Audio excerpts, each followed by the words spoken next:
क्या आप जानते हैं, मृत्यु के बाद आत्मा सीधे स्वर्ग या नरक नहीं जाती। गरुड़ पुराण बताता है, आत्मा को 47 दिनों तक एक ऐसी यात्रा करनी पड़ती है जहां हर दिन आपके जीवन के कर्म आपको या तो बचाते हैं या तोड़ देते हैं। ये वीडियो डराने के लिए नहीं है, ये आपको जिंदा रहते जगा देने के लिए है। अंत तक देखिए, क्योंकि आपकी आज की एक छोटी सी गलती उस यात्रा को नर्क बना सकती है। जब किसी मनुष्य की अंतिम सांस टूटती है तो देखने वालों को लगता है सब समाप्त हो गया। घर में रोना है, श्मशान की तैयारी है, रिश्तेदारों की भीड़ है। लेकिन गरुड़ पुराण कहता है, यही वो क्षण है जब असली यात्रा शुरू होती है। शरीर वहीं पड़ा रहता है, ठंडा, निश्चल। लेकिन जो चेतना थी, जो मैं थी, वो अब उस शरीर से अलग खड़ी है। आत्मा को सबसे पहले यह एहसास होता है कि वो बोल नहीं पा रही। वो अपने ही शरीर को देख रही होती है पर छू नहीं सकती। वो अपने प्रियजनों को रोते देखती है, पुकारती है, लेकिन कोई सुन नहीं पाता। गरुड़ पुराण के अनुसार यह क्षण आत्मा के लिए सबसे बड़ा आघात होता है। पहली बार उसे समझ आता है कि अब वो इस संसार की नहीं रही। कुछ समय बाद यमदूत प्रकट होते हैं। वे भयानक दिखते हैं, काले विकराल नेत्रों में कठोरता। लेकिन वे क्रूर नहीं होते, वे केवल कर्मों के वाहक होते हैं। यमदूत आत्मा से उसका नाम, जाति या धन नहीं पूछते, वे केवल उसके कर्मों को जानते हैं। आत्मा जब शरीर से पूरी तरह अलग कर दी जाती है, तब उसे एक सूक्ष्म शरीर दिया जाता है, जिसे गरुड़ पुराण यातना शरीर कहता है। ये शरीर भूख भी महसूस करता है, प्यास भी, लेकिन खाना नहीं खा सकता, पानी नहीं पी सकता। पहले दिन आत्मा अपने ही घर के आसपास भटकती है। वो देखती है, आज उसका शरीर जलाया जा रहा है। जिस घर में उसने जीवन जिया, वही घर अब उसे पराया लगता है। गरुड़ पुराण कहता है, अगर इस दिन श्राद्ध या पिंडदान ठीक से ना हो तो आत्मा को तीव्र कष्ट होता है। दूसरे और तीसरे दिन आत्मा धीरे धीरे उस स्थान से दूर की जाने लगती है। यमदूत उसे बताते हैं, अब पीछे देखने का कोई अर्थ नहीं। अब जो मार्ग है वो कर्मों से बना है। चौथे दिन आत्मा को पहली बार वास्तविक भय का अनुभव होता है। मार्ग सुनसान है, अंधकार है, और हर दिशा से आत्मा को उसके जीवन के दृश्य दिखाए जाते हैं। गरुड़ पुराण कहता है, यहीं से आत्मा को यह समझ आने लगता है कि उसने जीवन में जो बोया था, अब वही काटना होगा। 5वें से 7वें दिन तक आत्मा को भूख प्यास की पीड़ा होने लगती है, लेकिन वह किसी से मांग नहीं सकती। केवल वही जल उसे मिलता है जो उसके परिवार द्वारा श्राद्ध में दिया गया हो। यदि जल न दिया गया हो तो आत्मा की प्यास कई गुना बढ़ जाती है। इन पहले 7 दिनों में आत्मा सबसे अधिक अपने कर्मों को याद करती है। वो सोचती है, काश मैंने वो गलत काम न किया होता, काश मैंने किसी का अपमान न किया होता, काश मैंने माता पिता को वो कष्ट न दिया होता। गरुड़ पुराण कहता है, पहले 7 दिन आत्मा के लिए पश्चाताप के होते हैं। ये यात्रा केवल चलने की नहीं होती, ये आत्मा के भीतर टूटने की यात्रा होती है।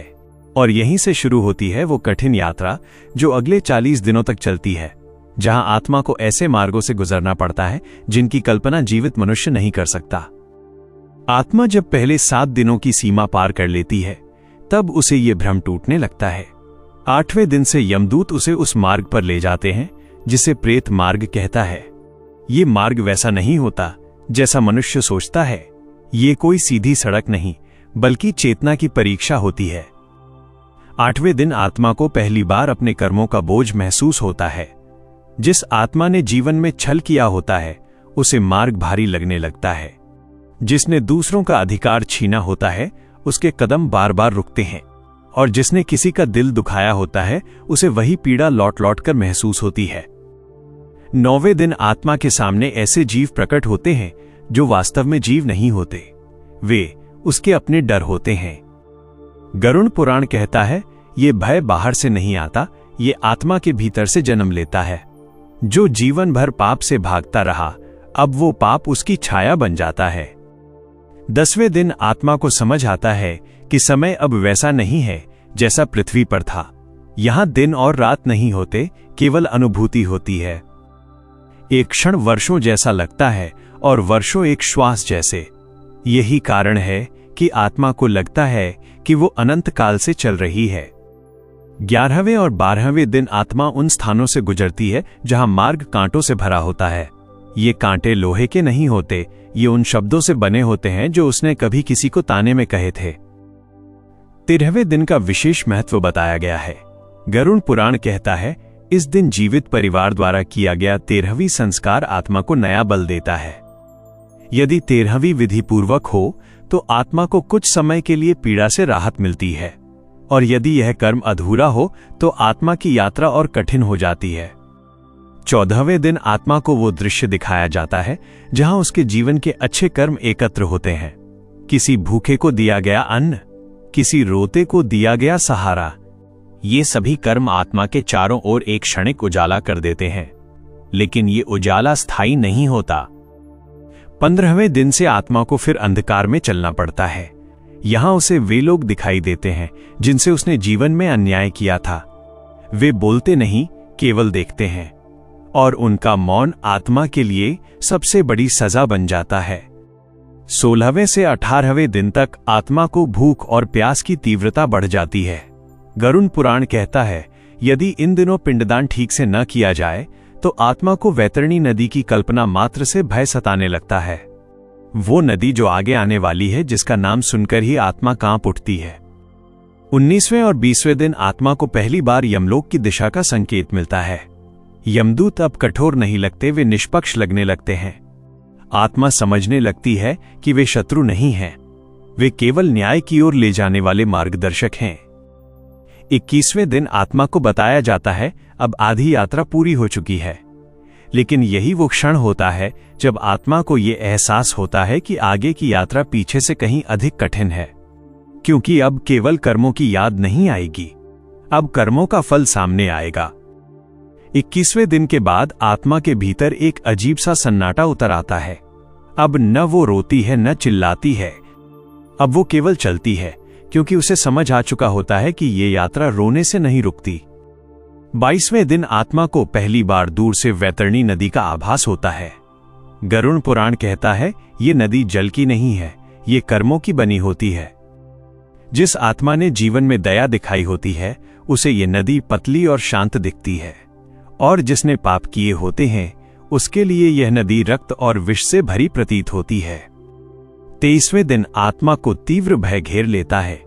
वो पूछती है, क्या मुझे इस नदी को पार करना होगा?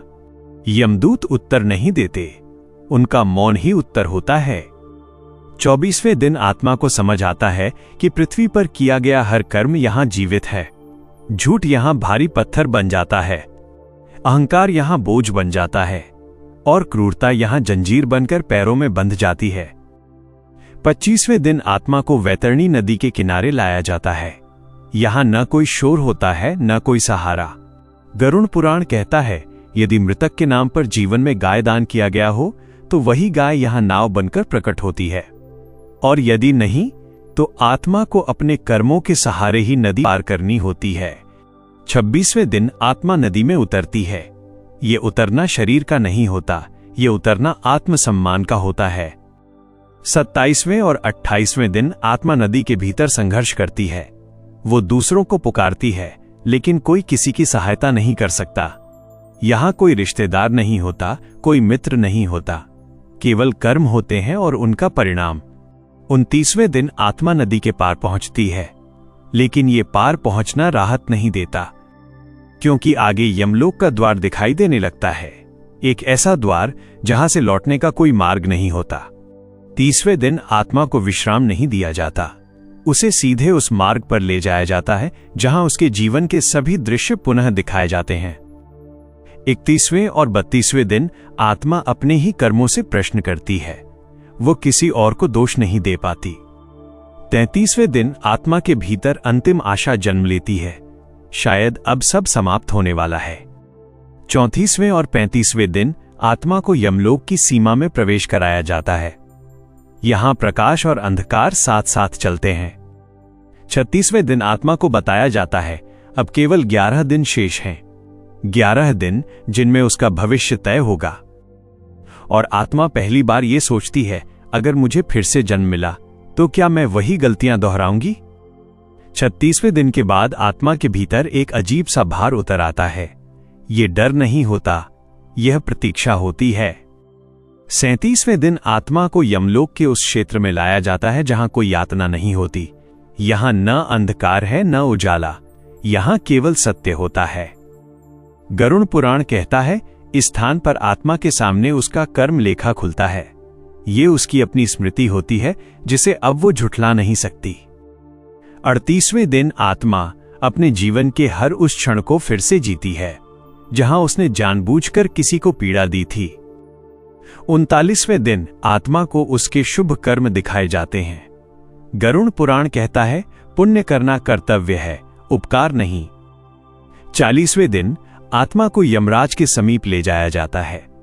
यमराज शांत होते हैं और उनका मौन ही सबसे भारी होता है। यमराज आत्मा से कुछ नहीं पूछते क्योंकि उन्हें सब पता होता है। 41वें दिन आत्मा को उसके जीवन का सार बताया जाता है। ये नहीं कि उसने कितना धन कमाया, बल्कि ये कि उसने दूसरों के जीवन को कितना हल्का या भारी किया। 42वें दिन आत्मा के भीतर अंतिम स्वीकार जन्म लेता है, वो अब विरोध नहीं करती।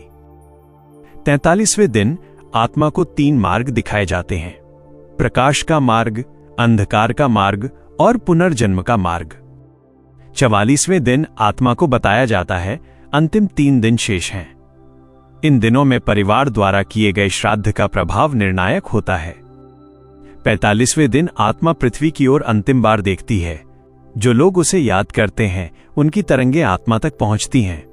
46वें दिन आत्मा पूरी तरह मौन हो जाती है, न विचार न इच्छा, केवल प्रतीक्षा। और 47वें दिन वो क्षण आता है जहां आत्मा का मार्ग तय होना है। 47वें दिन आत्मा केवल निर्णय की स्थिति में होती है। गरुड़ पुराण कहता है, यह निर्णय कोई दंड नहीं होता, यह परिणाम होता है। उस आत्मा के लिए जिसके कर्म प्रकाश से भरे होते हैं, मार्ग अपने आप खुलने लगता है। वो आत्मा स्वयं ऊपर उठने लगती है, हल्की, शांत, निर्भय। और जिन आत्माओं के कर्म बोझिल होते हैं, उनके भीतर की ग्लानि और अहंकार ही उनके लिए नरक बन जाता है। कुछ आत्माओं को पुनर्जन्म का मार्ग दिया जाता है। यह मार्ग दंड नहीं होता, यह अवसर होता है। यही आत्मा को उसके अगले जन्म की झलक दी जाती है, किस परिवार में जन्म होगा और किन परिस्थितियों में चेतना विकसित होगी।